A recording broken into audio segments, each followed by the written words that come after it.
truth that transcends dogma, that transcends some of the limitations of traditional religion. And I am not bashing religion, I'm just saying that sometimes there's limitations, and those limitations not only are sometimes found in religion, but are found sometimes just in life.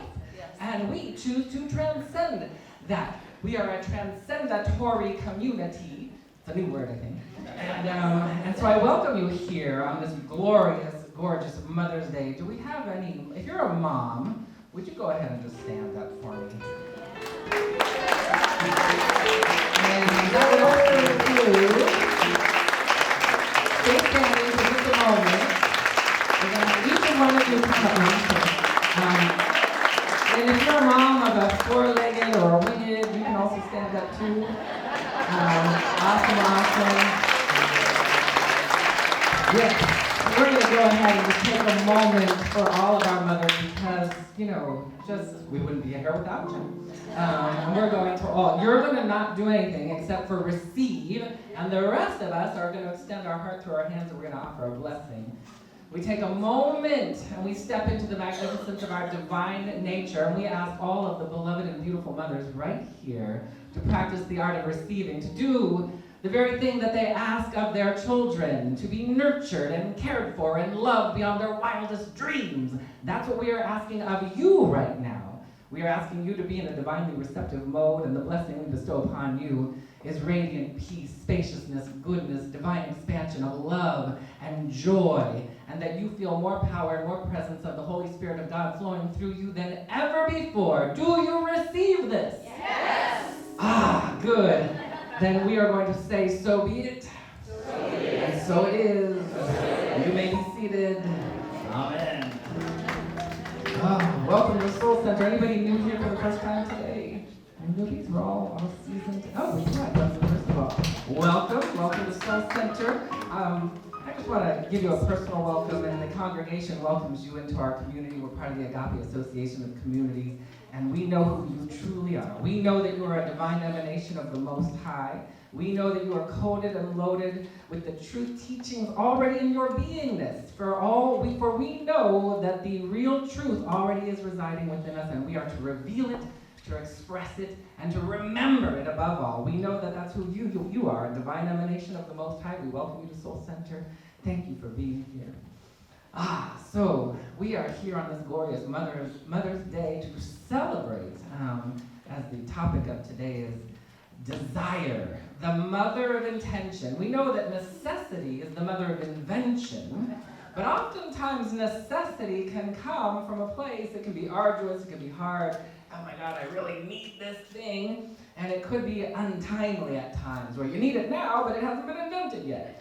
But the desire, the mother of intention, noting that there is a nurturing presence within us and a nurturing presence surrounding us, and to really understand what desire is. So remembering the importance of knowing that our vocabulary and our definitions of our vocabulary are exceedingly important in the journey of the human experience.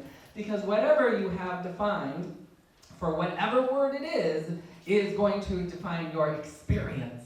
And so desire, as we are using it here today, desire is the authentic yearning of your soul, a God-inspired, imbued, embedded, imprinted on your soul that is uniquely seeking expression into this world as an experience that can only bring you joy, that can only bring you fulfillment, that will have you in awe. This is what a true desire is. A desire as opposed to, we'll just classify or quantify that as a want. A want could be something that your ego is after. Your ego might want, oh my God, I don't know if any of you have ever been in this situation where maybe you're with some friends or you're with some family members or a group of people, and there's all kinds of flurry about whatever it is that they're after, and then all of a sudden you find like, oh my God, I want that too. And you don't even know if you want it, you're just caught up in the energy. Like, oh yes, I want that preservative-laden, sugar-filled cake. Oh my God, give me some of that too. And I said, well, no, you probably don't really want that. I know, I always get it down to nutrition sometimes, don't I? But anyway, it's a great way to make a point, to understand the difference between a craving or an inauthentic want and a desire. When your want is in alignment with your desire, now you're on the road to success. But a lot of us don't take the time to decipher. We are here to decipher the language of God, to understand the difference between an inauthentic want and an authentic, pure, holy desire. And remembering that in the perfect flow of life, if that desire is uninhibited by a doubt or a worry or a trauma, it comes into fruition in a way that brings you just bliss.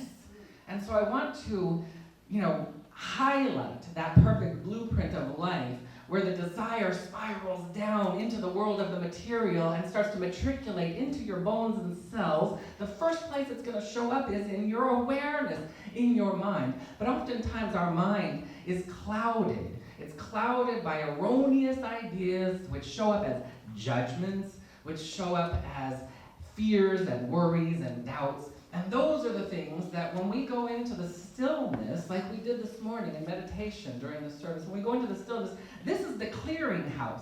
This is where healing takes place. Healing, which every single one of us on the planet is here to heal something. If you're not here healing something at the moment, we're here to do two things. We're here to heal, and we're here to grow and celebrate the glory of God through, to, and as our beingness. For that's who we are. Sometimes we hear those people like, is it spiritual? Are they spiritual? And it's like, well, there's nothing but spiritual. There's nothing that isn't spiritual. We can say this is the material or mortal world or the carnal mind, but there's nothing, there's no space, no place where God is not.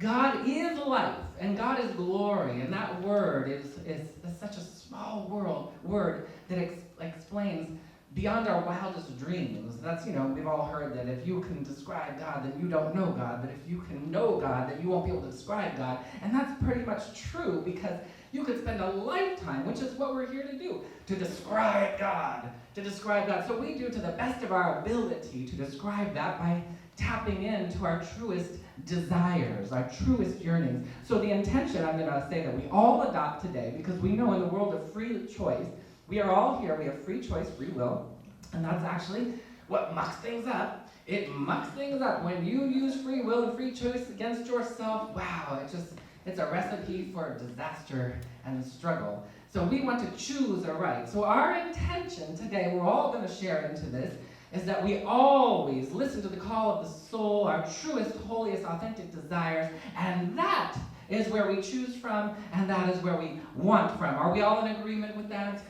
Yes? Yes? Okay. I want a big yes. One more yes. Yes! All right, cool. We want to be in complete compliance with that, because the cosmic joke is that you can choose a wrong as many times as you like, and you're going to get a cosmic kick in the keister until you choose a right.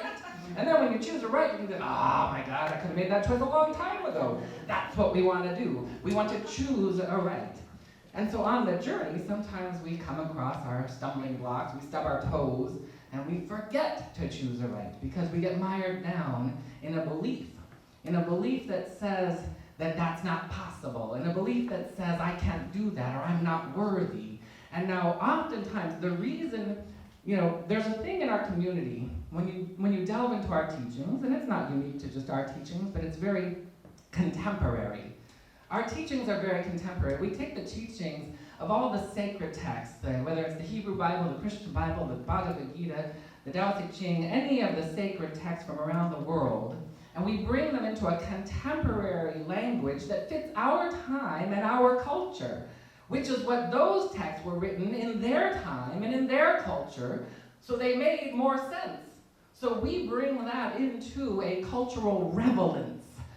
What does it mean to know that we are created in the image and likeness of God? It has to be relevant to us. If it's not relevant, if it doesn't really make sense, if we can't get to a place where we can embody it, then it just seems like, oh yeah, that's nice, whatever.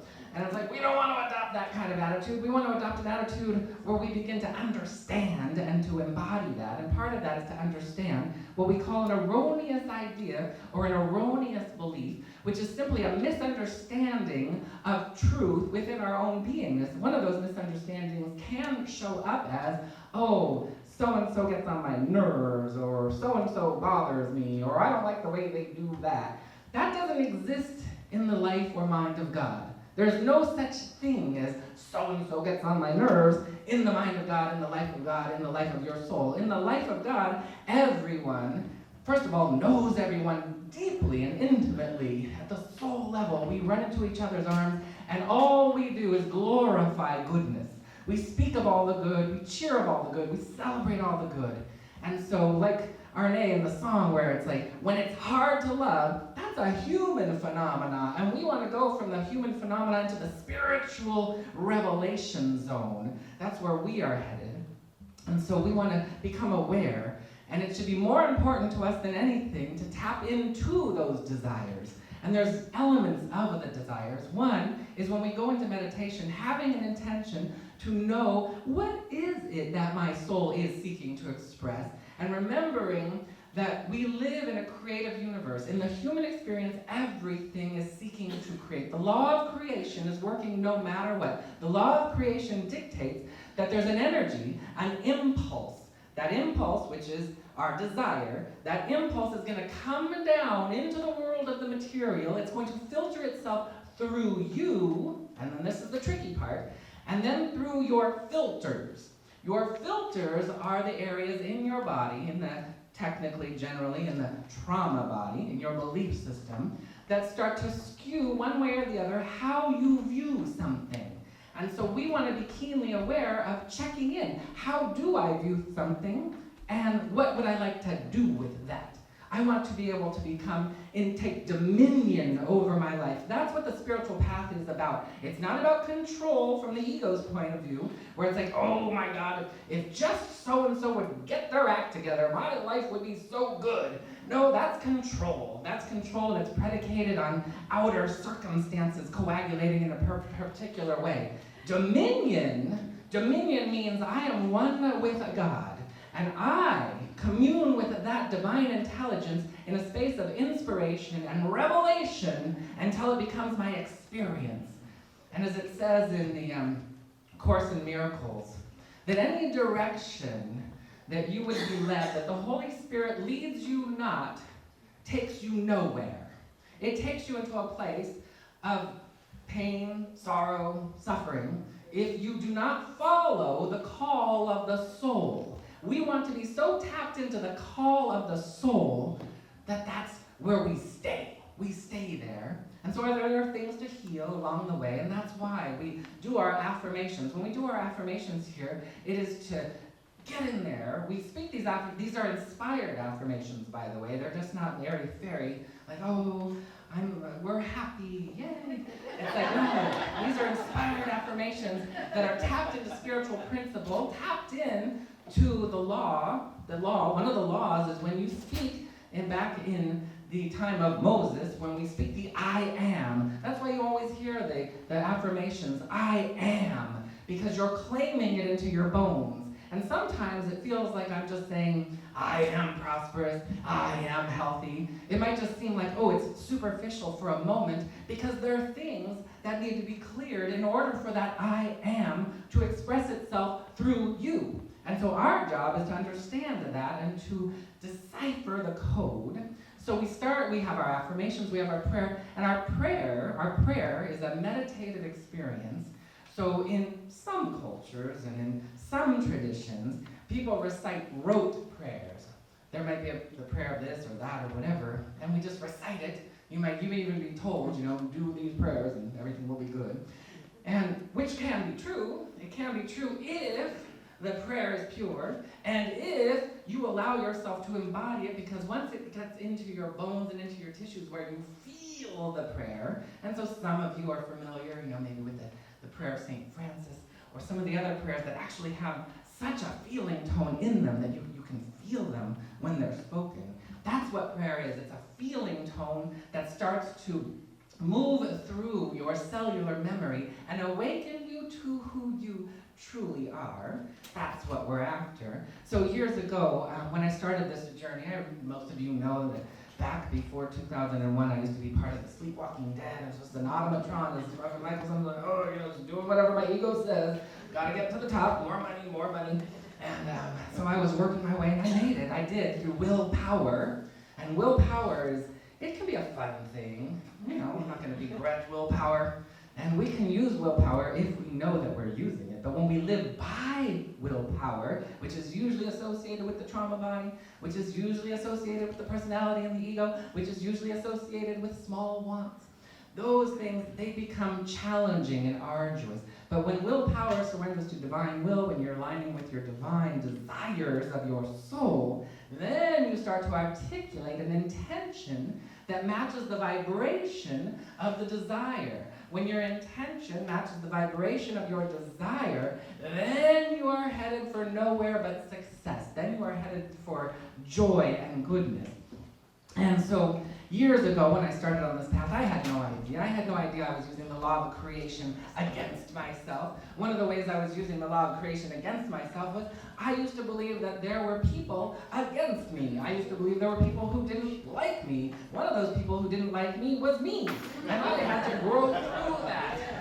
And you wouldn't believe, if you just imagine, you're just a child in that innocent glory of your innocence before we take things too seriously. As we become adults, we start to take things too seriously. And we don't want to take things too seriously. We want to take them in a space of observation and divine awareness. And so we want to be able to, imagine you had a little toy box. And you're opening up your toy box and you're like, oh, look, this is the toys of my erroneous beliefs that allow me to have pain and suffering. And oh, what's in here? What's in here? Because there's a lot of things in there that we've forgotten we've got in there. Do you remember the toys that were in your toy box when you were a little kid? If you can't remember all the toys that were in your toy box, chances are you do not remember the erroneous ideas and beliefs that are coded in the trauma body of your cellular memory. And so we want to start to explore that. And so anytime you start to move into this space, I didn't know that there was a part of me that didn't like me. I didn't know that the reflective universe will reflect back to you what you think about yourself by what you think others think of you. And so if I think so-and-so doesn't like me, well, then probably I don't like that part of me, and there's some healing that needs to take place. And the universe is reflective. There's just no way about it. Whatever your interpretation is about something, you're going to have that reflected back to you, not to drive you crazy, but to wake you up.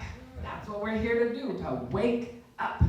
And as Reverend Michael on his show every Friday on KPFK, wake up to the sound of transformation. That's what we want to do. We want to wake up to the sound of our own transformation. And we do that by first turning to God. First turning to the soul. You turn to the soul, you turn to God in meditative prayer, in meditation and prayer. We open to that, and then we want to tap into our desires. So I started to uncover certain things, and then what do? You transmute that which is in the way of you achieving the most glorious vision and version of your soul's desires ever. Sounds easy, yes? But sometimes it's a little more challenging because you wouldn't believe. You're not going to believe this.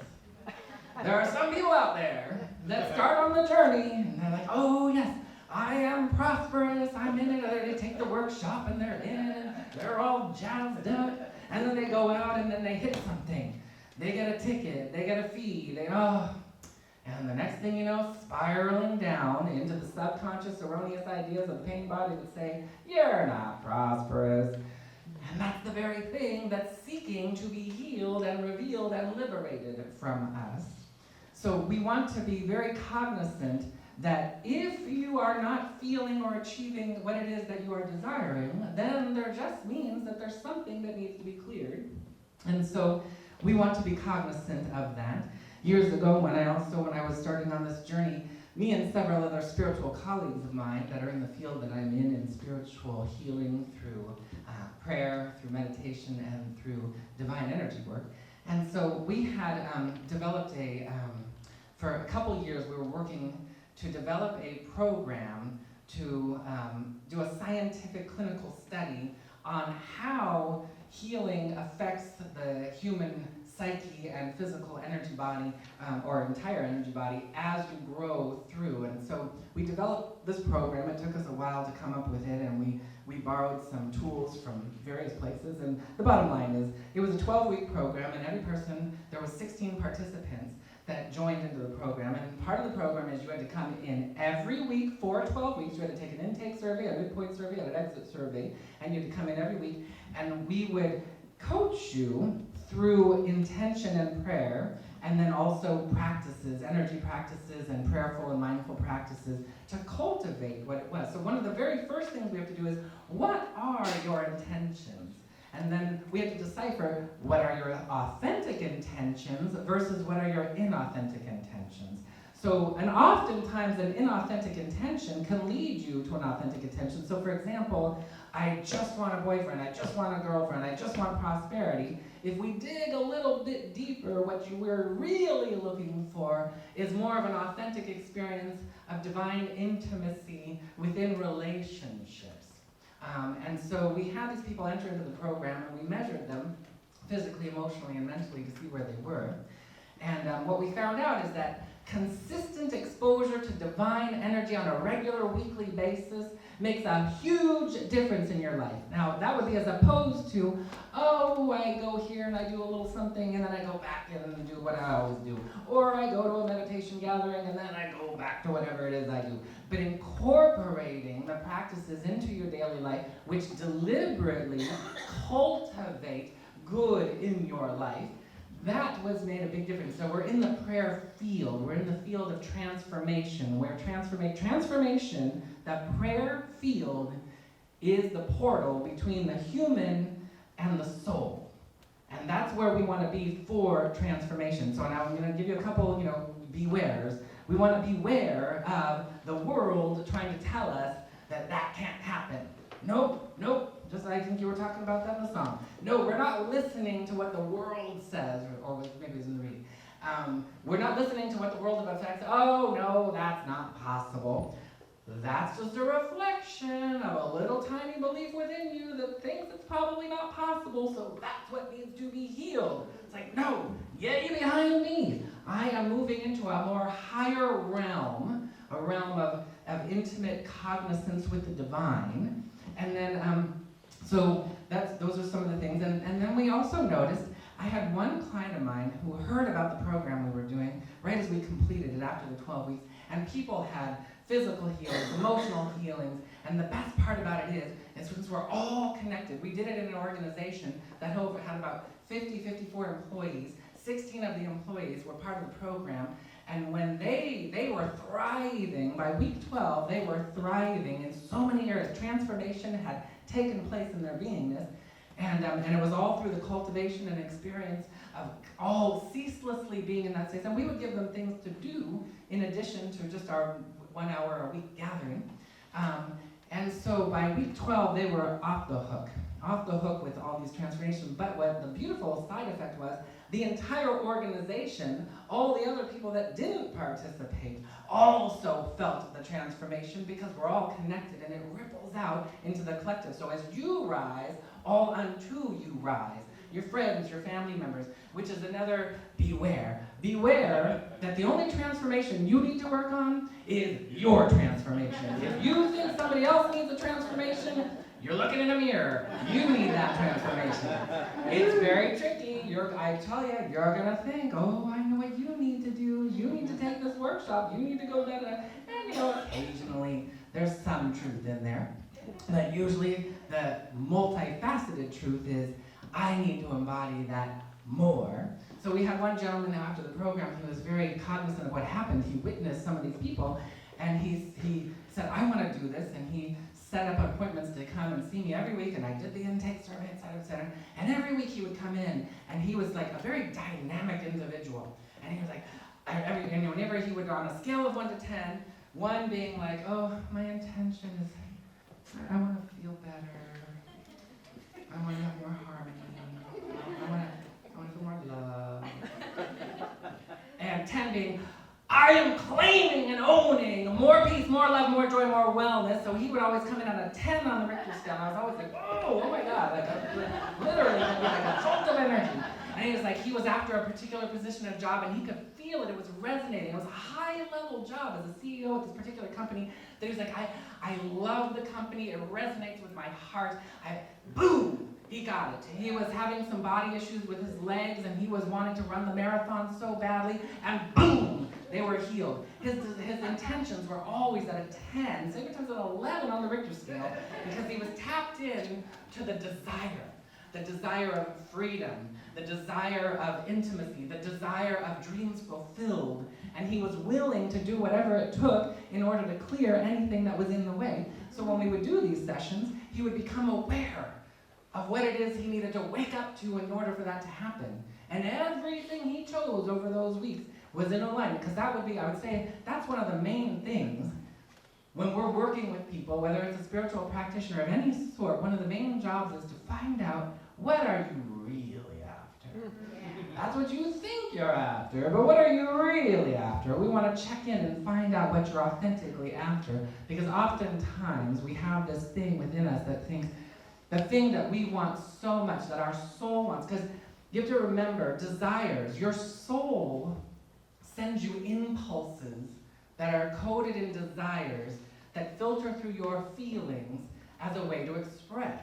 And we don't want to interrupt that flow. Those impulses, when properly interpreted, properly deciphered, come into the experience and expression in joyous and blissful ways. And some of those go against what the ego said, oh, I don't want to go serve for that. Now what's that going to get me? No, but that's not what your soul is saying. Your soul is saying, yes, I want to go serve. I want to participate in circulation. I want to participate in joy. I want to participate in goodness on every level, which means we're going to have to choose.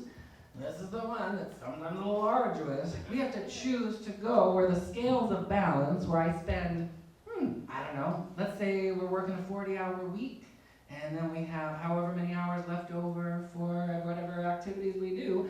How many of those hours are dedicated to spiritual awakening, to growth, to meditation, to prayer, to visioning, to sacred seva, to education that cultivates the energy of your soul? You're probably going to find that if you did a chart and a graph, whatever percentage of time you put towards whatever it is you put it towards is what you're going to experience. And we want to just maybe say hey, spiritual growth and liberation is fun.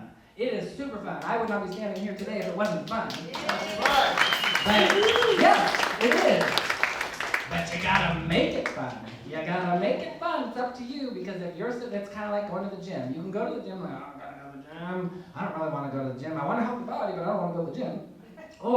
And you can have a bad attitude, or you can say, you know what? I'm choosing to find a way where I love feeling physical fitness flow through me. There's a way. There's a win-win for anything. Oh my God, I really know I need to change my diet. I gotta stop eating those cakes and cookies that are filled with preservatives and sugar, and I gotta get off of that train, and I gotta get into things. Well, choose to like healthy things. Yes. Choose to enjoy healthy food. Yes. Choose there, start there, and let it matriculate into your beingness. So we're gonna do that. We just wanna make sure that we're aware and to know that we wanna switch from reason to reasoning. I mean, yes. Is that what I want to do? Yes. We want to choose from reasons why something can or can't be to reasoning. When you reason, you're starting to decipher. When you reason, when you move into divine reasoning, where you allow yourself to understand.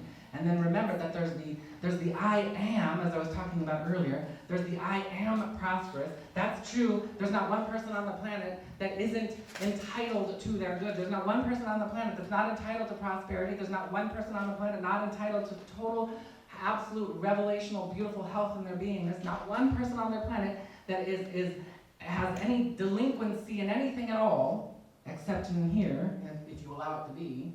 So there's the I am, and then there's the I have. I have is I am's sister. And so we want to be very cognizant in the I am, I have. I have prosperity. I am prosperous. I have prosperity. Now sometimes we have to allow the time lapse in the physical world, the time-space continuum, to catch up with that. And it's like, if you allow it to catch up, because remember, Desire comes down into time and space, and then it matriculates out into time and space through time and space. And so we have to sometimes give time and space to that expression. And so we want that. Now, the more you're coded and loaded where you allow that to happen, the faster it happens. Because most of us are a little impatient, so I'm going to say we're going to have the intention for patience. Because patience makes things go faster. That's one of the paradoxes. Real patience, not fake patience. So we want to open to that. So we're going to just take a moment and move into the prayer field.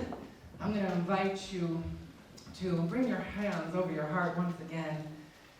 And we do that just as a way because we're taking our awareness away from the mind and we're bringing it into the heart center. And I just want you to open your heart, your bodies, your minds, your souls to the infinite grace, the infinite beauty, the infinite light, the infinite love, and the infinite benevolent possibilities of God. For the only possibilities that exist in God are benevolent possibilities that are win-win for everything and everyone. So we open to that, and we allow ourselves to remember these affirmations, which I invite you to just recite after me out loud. I am healthy. I am healthy. And I have overflowing optimism. And I have overflowing optimism. I am prosperous. I am prosperous. And I have heavenly support. And I have heavenly support. I am loved and loving.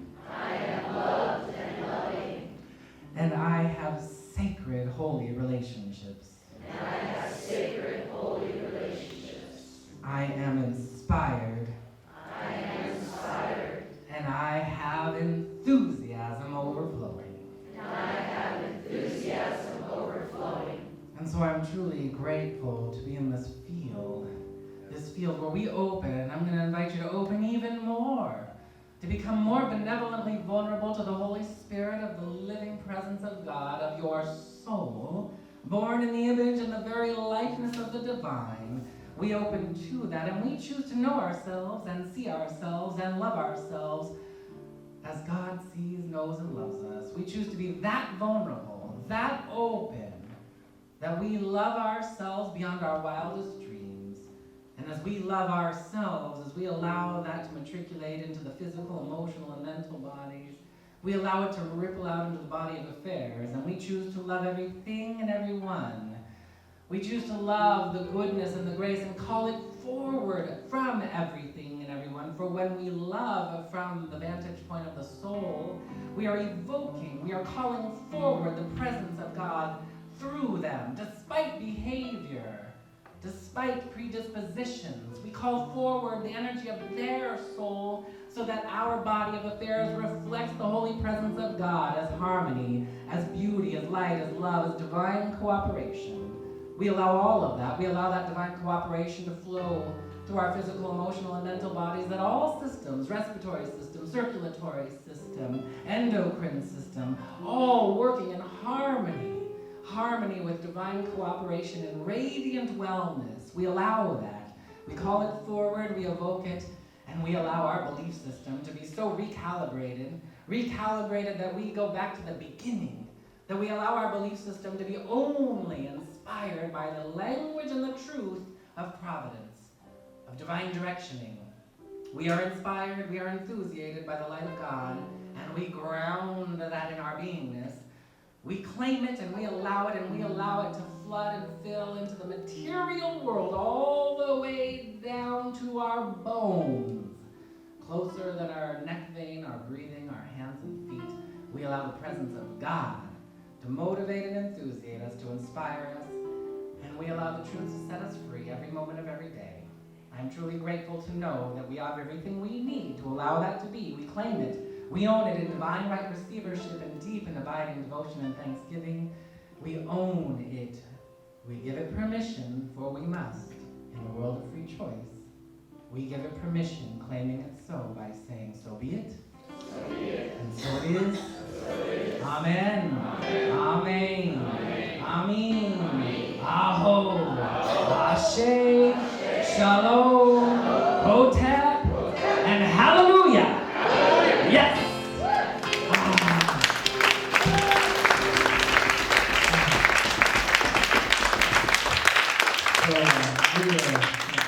of the ushers and participate in divine circulation, remembering the principle of prosperity and circulation is that we give whatever we give from the very presence and the power and the light of the Holy Spirit of God, overflowing prosperity. And we allow it to return to us minimally. I'm going to invite you to just hold whatever that tithe is.